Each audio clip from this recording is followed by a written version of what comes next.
श्रेणी से जुड़े हुए सब बच्चा मन है, पर एमन में मानसिकता और एमन के जो विकास है बहुत अच्छा ढंग से विकसित हो जात है।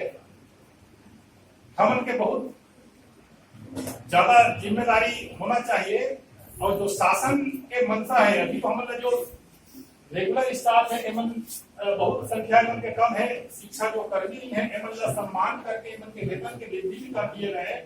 एमन से और अनुरोध है और अपेक्षा है कि एमन अपन जिम्मेदारी का पूर्ण रूप से निभाएं। जो तनख्वाह मिला से कम होकर कुछ तो 10% से यदि ईमानदारी से होकर मेहनत करके उपयोग कर दी तो कोई बच्चा हम शासकीय स्कूल में ही भर्ती कहाँ पे होही, प्राइवेट स्कूल बंद हो के कगार में आए। मैं कहा था कि मोरा शिक्षक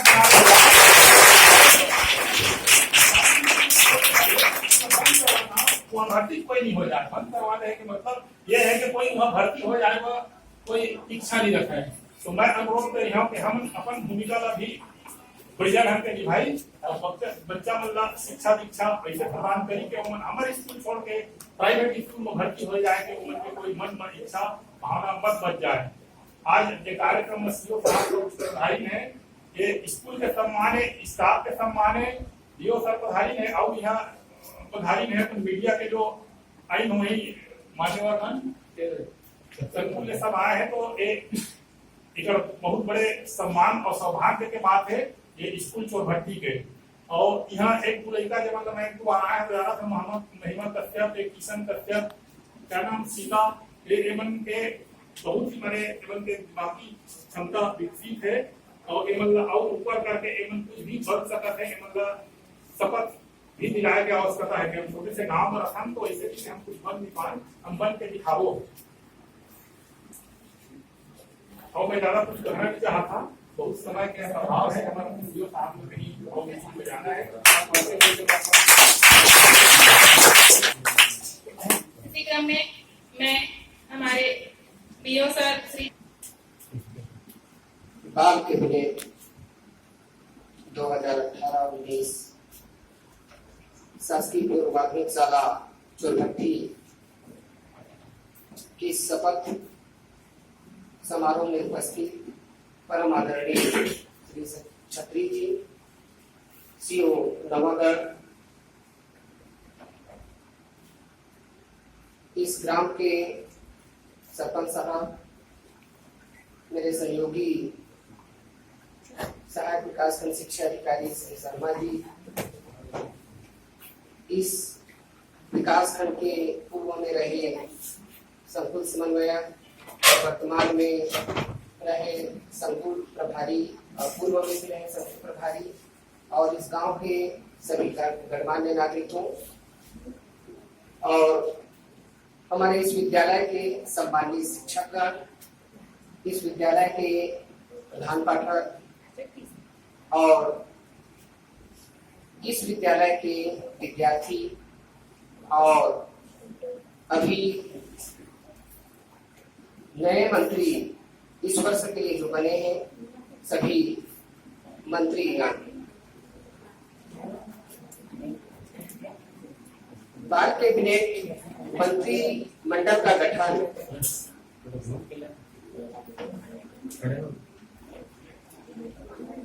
क्यों किया जाता है,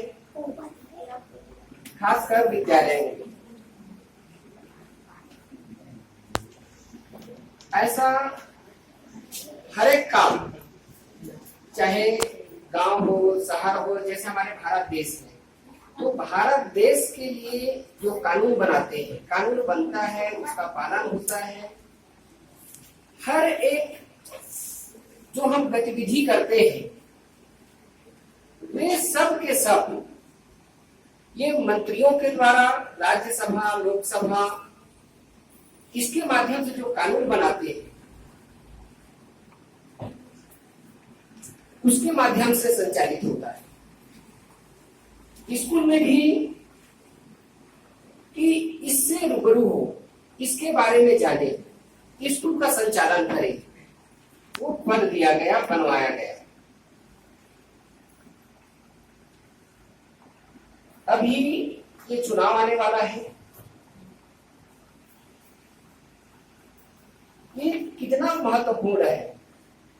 आपका जो मताधिकार, मत देने का जो अधिकार है, आप सभी जानते हैं, शायद बच्चे भी जानते होंगे क्योंकि इतना जागरूक हो गए हैं कि कितने वर्ष तक के जो युवा है उसको मत देते हैं, मत देने का अधिकार है, पता है बेटा?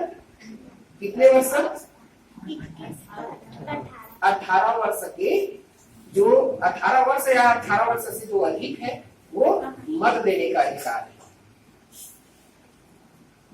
आप गांव में हैं, गांव में आप लोगों ने मत देने वाले को देखे हैं, आपके रिश्तेदार भी सरपंच में, पंच में, जनपद सदस्य, जिला सदस्य खड़े रहे होंगे।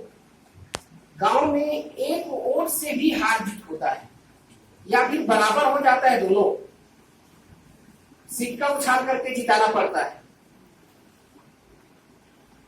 कहने का मतलब है कि जो मंत्री बनता है या जो पंच सरपंच बनता है, चाहे कोई भी पद में बने चुनाव के माध्यम से, उनका वोट का जो मताधिकार है उसका वैल्यू क्या है, कीमत क्या है, अंदाजा लगा सकते हैं? वे उसका अंदाजा नहीं लगा सकते, क्योंकि एक वोट से यदि वो जीतता है उससे पूछो कि उस वोट का कीमत क्या है, क्योंकि वह 5 साल तक उसी एक वोट के सहारे शासन करता है और अपना कार्य करता है, और जो एक वोट कम पाता है वो उस क्षेत्र में काम करने से वंचित हो जाता है, हट जाता है। आपको बताना है अपने घर में अपने माताजी को, पिताजी को, बड़े भैया को, बड़ी दीदी को, भाभी को कि इसका मतलब क्या होता है वोट देने का और कितना मूल्यवान है, और हम किसको वोट दें जो हमारे बारे में सोचे, जो वास्तव में उस योग्य रखता है, योग्यता रखता है। परिवर्तन कौन लाता है? तो सिर्फ विद्यार्थी ही लाते हैं, पूरा ऊर्जा का स्रोत रहता है। इसीलिए जो योजना जो लागू होता है स्कूलों में, जो अभी बाल कैबिनेट का जो लागू किया गया कि आपको उसके बारे में जानना है, और भविष्य में यदि ऐसी आप करते रहे तो आप सही में ऐसी बन जाएंगे। कहते हैं कि अंगूठा छाप को बना देते हैं, है ना, लेकिन वो इतना अनुभवी रहते, जो वोटर है वही बनाते हैं। आपको उसका वैल्यू समझना है कि क्या है, कैसे है, किसको हमको वोट करना चाहिए, हमारे देश के लिए, हमारे इस राज्य के लिए, हमारे गांव के लिए कौन उपयुक्त है। मैं सीओ साहब को धन्यवाद देना चाहता हूं कि हमारे इस नवागढ़ ब्लॉक में ऐसे सीओ साहब आए जो सिर्फ काम काम और काम, यदि उसको एक पल के लिए आराम भी करना होता है तो वह विद्यार्थियों के बीच जाकर के वो बच्चों को शिक्षा दान करते हैं। ये हमारे इस नवागढ़ ब्लॉक के लिए एक वरदान भी कह सकता हूं मैं।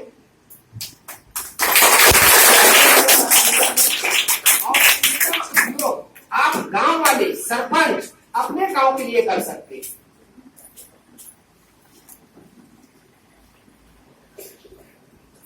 सीओ साहब मेरे को बोले कि जहां शौचालय नहीं है उसका लिस्ट दे दो, मैं वहां शौचालय बनवाता हूं। साथ में ये भी बोले कि यदि वह गुणवत्ता युक्त नहीं है तो आप मुझे रिपोर्ट करेंगे, फिर मैं उसको देखूंगा कि वह कैसे बन रहा है। ऐसा अभी तक और भी पहले काम किया हूं, ऐसा नहीं मिले जो गुणवत्ता पर ध्यान। सरपंच चाहे गांव वाले चाहे ग्राम सभा के अंदर कुछ भी कर सकते, इतना ज्यादा अधिकार दिया गया है सरपंचों को। यह था महात्मा गांधी जी ने, वो साकार हो जाएगा। लेकिन एक दो स्वार्थ वश बहुत सारे ऐसे योजना का क्रियान्वयन ढंग से नहीं कर पाते। बच्चों में बाल कैबिनेट या मंत्री का उपाधि दे करके उससे काम लेने का आशा ही यही है कि यदि आप बचपन से वो कार्य करेंगे, खाना बहुत मुश्किल होता है। एक जो नशा करता है, गुड़ाखू घसने वाले, उसको कहो कि तुम गुड़ाखू छोड़ दो, बाद में वो नहीं छोड़ पाएगा। तो पाउच खाने वाले हैं, उसको कहो तुम पाउच छोड़ दो, नहीं छोड़ पाएगा। लेकिन बचपन से हम उस चीज से दूर करें उसको कि ऐसा नहीं करना चाहिए बेटा, इससे आपको स्वास्थ्य खराब होता है, और वो नहीं करता है यदि 18 साल तक, 15 साल तक, तो फिर आप उसको कहेंगे कि आप गुड़ाखू घस लो, आप एक पाउच को खा लो, तो वो एक बार खा भी लेगा तो दोबारा नहीं खाएगा, क्योंकि बचपन से उसका आदत वहां तक बन गया है। तो ये आदत बनाने के लिए कि आप अच्छे काम करेंगे, प्रधानमंत्री पूरा स्कूल का देख रेख करेंगे, पूरे इस विद्यालय में कोई भी बच्चों का कोई भी समस्या हो वो प्रधानमंत्री के पास, और प्रधानमंत्री अपने क्लास टीचर भी हेडमास्टर के पास उस समस्या को रखेंगे और उसका निराकरण होगा। उसी प्रकार जो भी मंत्री है, जो बना हुआ है, वह अपने अपने पद, अपने अपने जो मंत्री पद है उसका जो कार्य है उसका निर्वहन करे, और ईमानदारी से कैसे करना है ये आपको शिक्षकों से पूछना है। शिक्षक आपको बताएंगे आपको करना क्या है, और एक बार आपका आदत में आ जाएगा कि आप अच्छे काम करने लगेंगे, तो फिर जो बुरे लोग हैं वो आपको कहेगा कि ऐसा करो, तो आप उसको नहीं करोगे। जैसे कि 1-2% काम रहता है, जो मैं पहले कहा, 1-2% के कारण बहुत सारी योजना है जो ढंग से लागू नहीं हो पाता। लेकिन आप बचपन से अच्छे काम करते रहेंगे तो जो बुरे लोग हैं उसका काम आप नहीं करेंगे, और जो शासन की जो पूरी की पूरी योजना है और पूरी की पूरी तरह से उसको आप कर पाएंगे।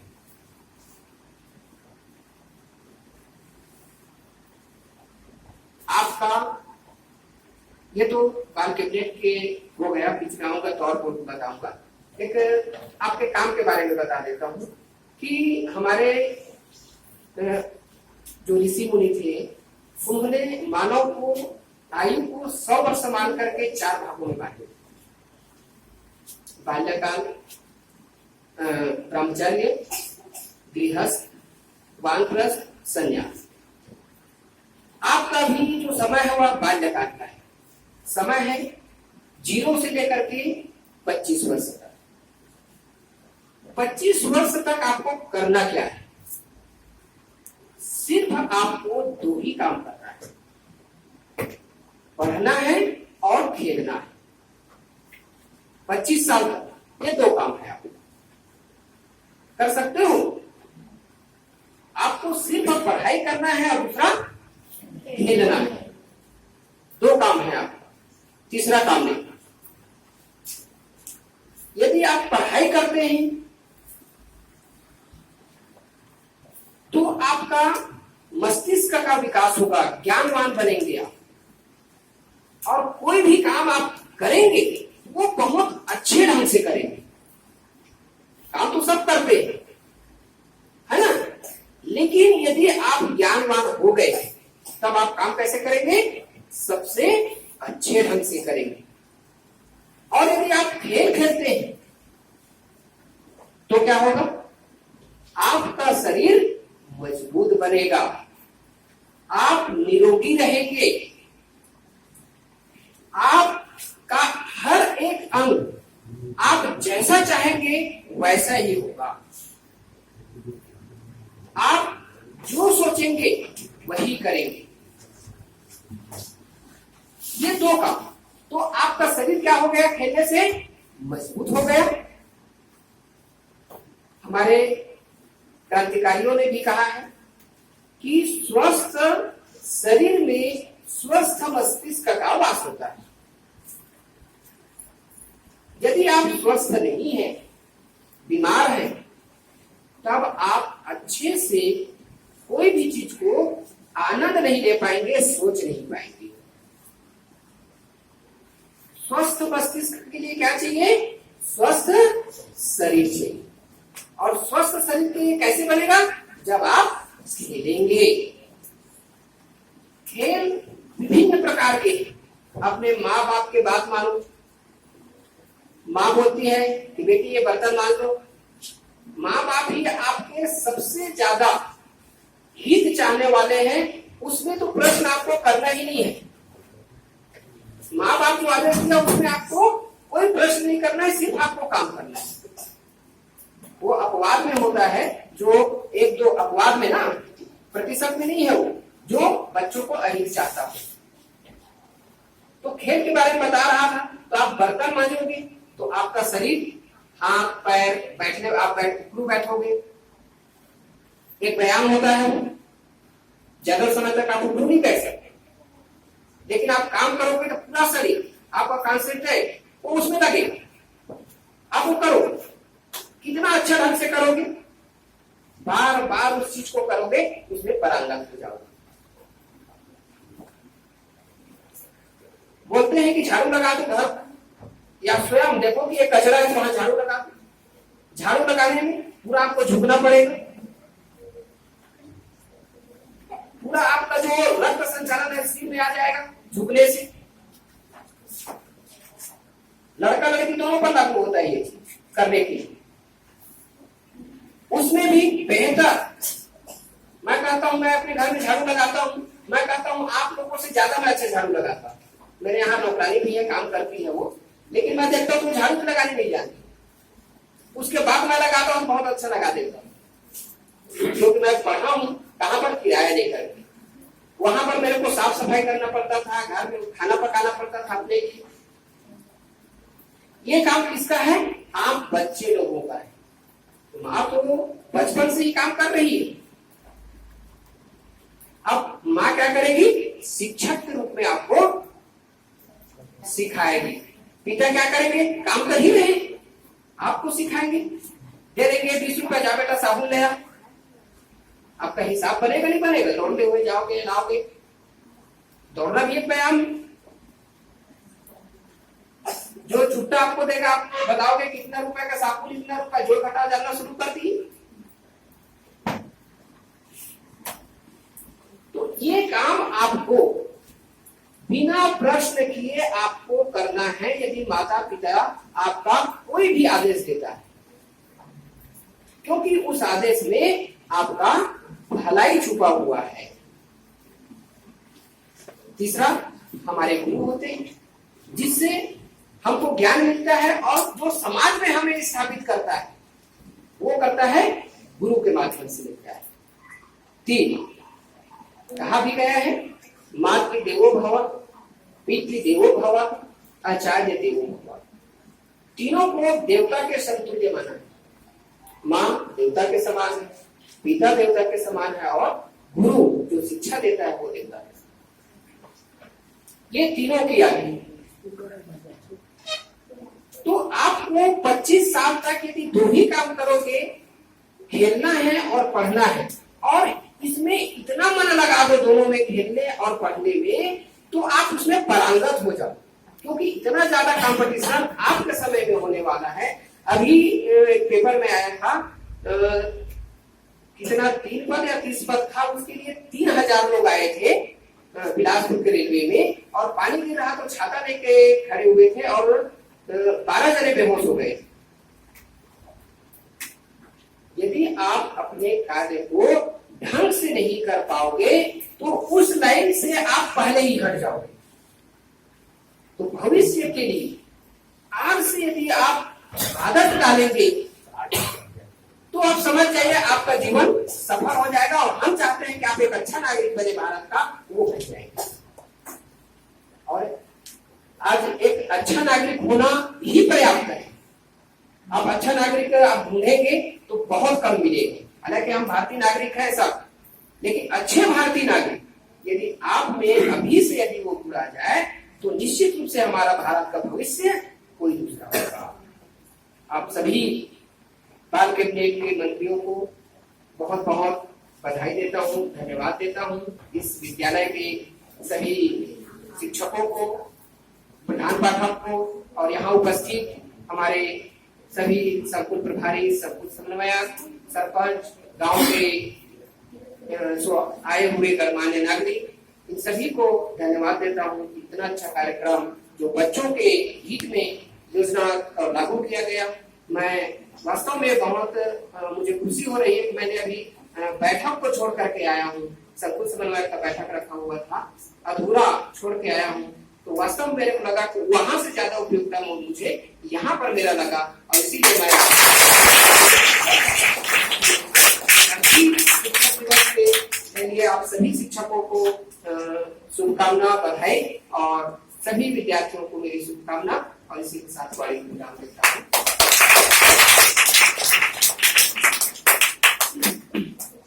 सर ने बहुत ही अच्छा बताया है, तो मैं बच्चों से यही कहूंगी कि वो सर की बातें को सुने हैं और उसको अब अपनी जिंदगी में अमल पे लाना है, क्योंकि विद्या और शिक्षा का पूरा जो वो तभी पूर्ण होता है जब हम जो सीखते हैं तो वो हम उसको आत्मसात कर लें। और क्रम को जारी रखने से पहले मैं थोड़ा सा एक हमारे स्थानीय पत्रकार श्री राजीव सिंह छत्री जी का उसको कुछ से स्वागत करने के लिए बृहस्पति का सर कक्षा 8वीं से उसको आमंत्रित करती हूँ।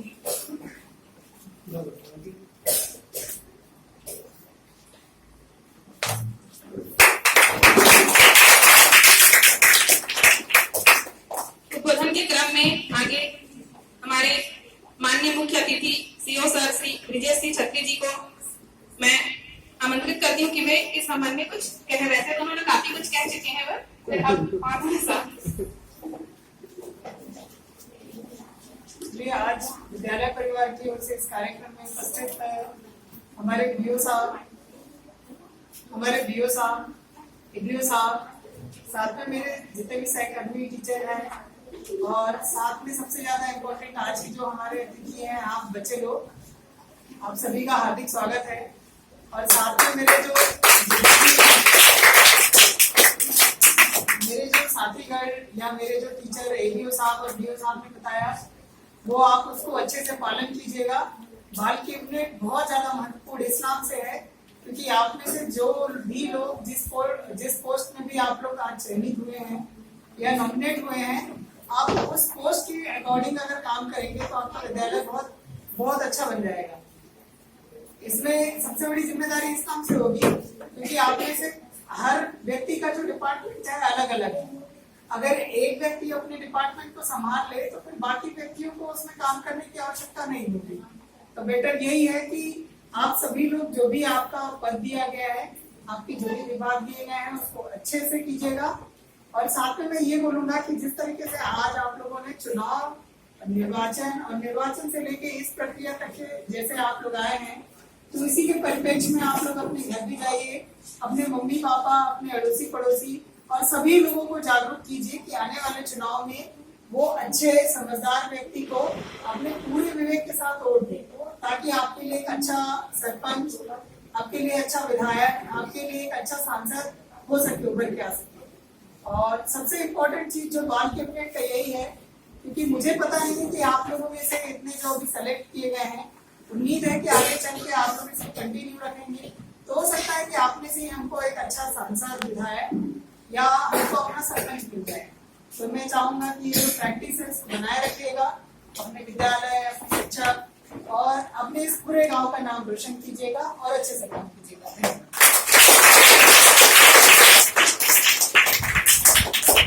उद्बोधन के क्रम को समाप्त करते हुए मैं हमारे माध्यमिक शाला के प्रधान पाठक श्री कीर्तिलाल शर्मा सर जी को आमंत्रित करती हूँ कि यहाँ पे आके सभी हमारे अतिथियों का आभार प्रकट करें। हमारे मुख्य अतिथि महोदय, इस शाला के बहुत से बच्चे जो इस वर्ष जिला स्तरीय और राज्य स्तरीय खेल में पुरस्कृत हुए हैं, तो उनको प्रमाण पत्र भी माननीय मुख्य अतिथि के हाथों में वितरण कराना चाहता हूँ। कृपया मेरा निवेदन स्वीकार करते हुए बच्चों को प्रमाण पत्र एवं शाला की ओर से